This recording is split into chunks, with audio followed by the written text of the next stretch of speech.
Las madrugadoras te cuentan lo que pasa en la ciudad. Son las 6 de la mañana con 42 minutos y hoy, a propósito de este 8 de septiembre, se celebra el Día Mundial de la Fibrosis Quística para crear conciencia sobre esta enfermedad genética hereditaria y crónica que afecta principalmente a los pulmones y el sistema digestivo. De esta información ya vamos a conversar con nuestra invitada del día, a quien le damos la cordial bienvenida. Ella es Angelita Cabrera, neumóloga pediatra, con quien vamos a hablar sobre qué es la fibrosis quística. Bienvenida a este espacio, doctora. Le saluda Daniela Ruiz de Estefanía Santillán. Muy buenos días. Buenos días. Coméntenos, ¿qué es la fibrosis quística para las personas que no saben? La fibrosis quística es una enfermedad congénita, es decir, con la que nace una persona y en la cual se disminuye una proteína que transporta un cloro y que esto produce unas secreciones muy espesas.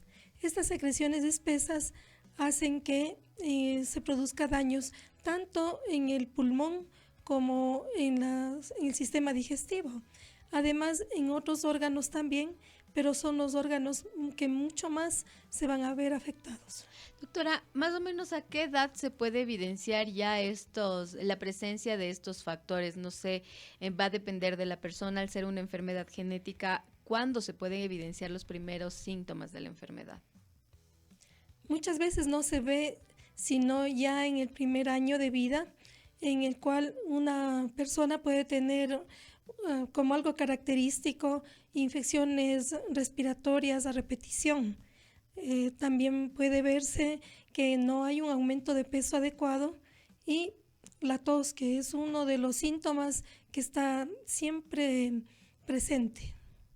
Es decir, los signos de alarma estarían desde el primer año de vida de un infante. Lo están porque al haber estas secreciones muy espesas, se produce la tos como un mecanismo de defensa. Entonces el niño todo el tiempo está con problemas respiratorios y también al haber estas secreciones muy espesas hace que los gérmenes se mantengan ahí, se reproduzcan con facilidad y produzcan estas infecciones muy frecuentes en los niños. El momento de que ya notamos estos signos de alarma en los más pequeñitos, ¿cuáles serían estas recomendaciones para poder determinar que se tiene esta enfermedad? ¿Qué exámenes médicos deberían empezar a hacer los padres de familia? Hay exámenes, bueno, lo primero que podemos ver para determinar una fibrosis quística es la parte clínica. Y los exámenes que se deben realizar, hay uno que se debería realizar cuando el niño nace, que es el TIR, que se llama, que se hace una pruebita en el talón. Uh-huh.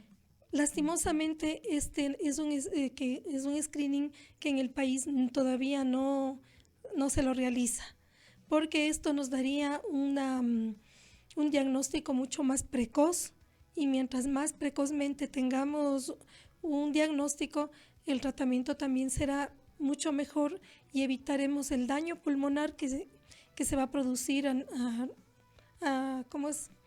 En el pasar del tiempo. Es decir, que sí. Si no se trata de manera inmediata esta enfermedad, ¿cuáles podrían ser las afecciones o los problemas que pueda tener una persona?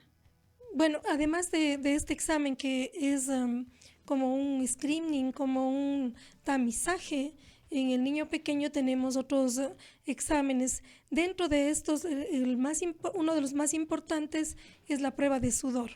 Además de eso, tenemos un examen que es el genético, que ya se hace con una secuenciación genética para ver inclusive qué tipo de mutación es la que tiene. Doctora, es importante aquí porque me llama muy un poco la atención.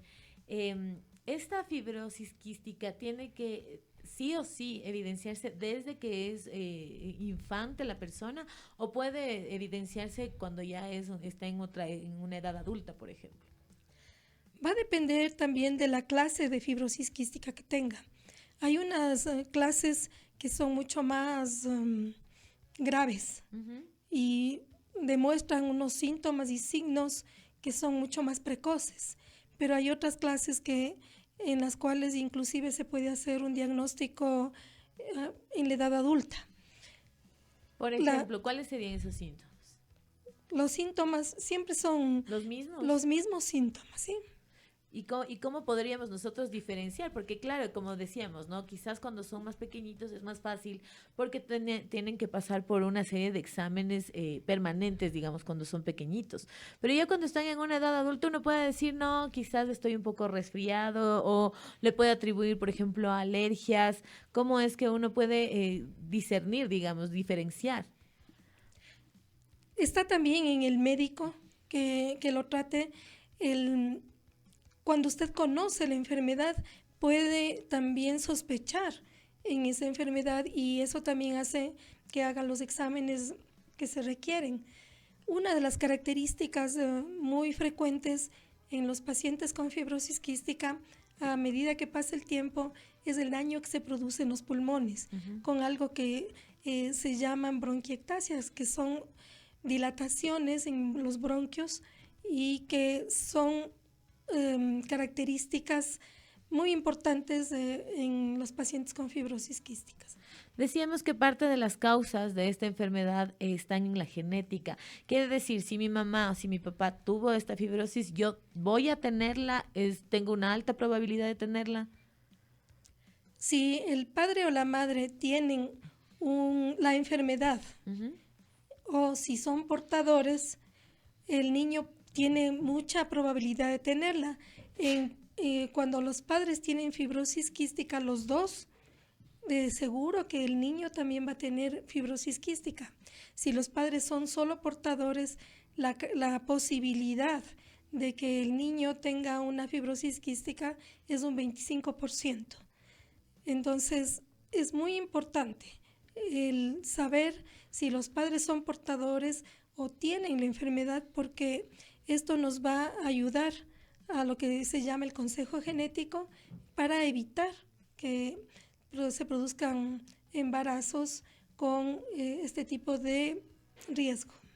Además también esta enfermedad es una enfermedad que no tiene cura. ¿Cuál es el tratamiento que deben seguir las personas para que puedan vivir, puedan tener una buena calidad de vida con esta enfermedad? Primero es el diagnóstico precoz y el tratamiento precoz. El tratamiento en sí es en base a ayudarle a lo que produce la enfermedad. Es en base a una buena fisioterapia respiratoria, es decir, a través de medicamentos que ayudan a diluir, a hacerle más líquidas estas secreciones y se puedan expulsar. Además, con tratamientos también que se hacen con algún tipo de fisioterapia respiratoria, y hay también aditamentos, hay dispositivos que le ayudan a la persona a respirar mejor y a que elimine las secreciones, como son unos chalecos que ayudan a través de una vibración para que se puedan eliminar. Luego tenemos otro tipo de tratamiento como es el nutricional, porque son niños que no logran tener un peso adecuado porque no absorben los alimentos. Entonces debe tener una buena guía y una buena alimentación para que se mantenga con un peso lo más adecuado posible. Y también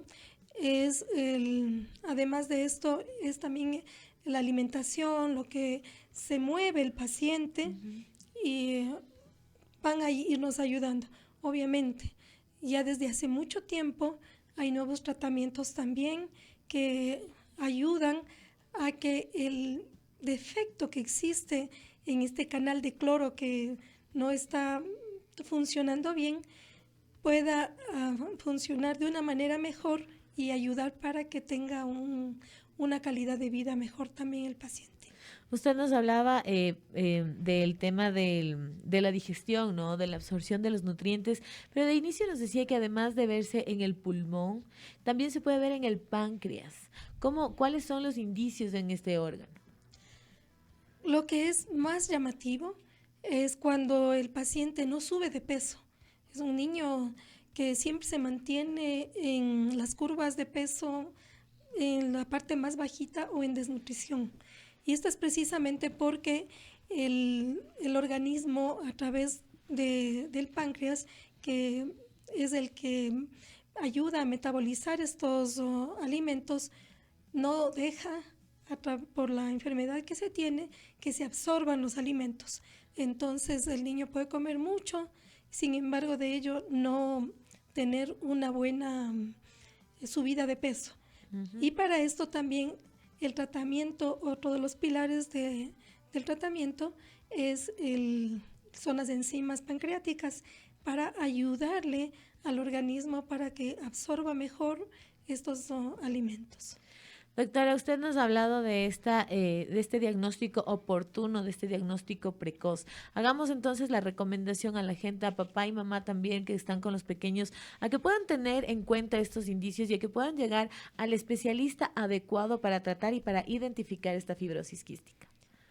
Bueno, primero, dándole una recomendación a los padres, lo que podría indicar es que si el niño ya tiene infecciones respiratorias a repetición, si es que el niño no sube adecuadamente de peso, si hay una tos que se mantiene durante mucho tiempo, hay que buscar una ayuda profesional.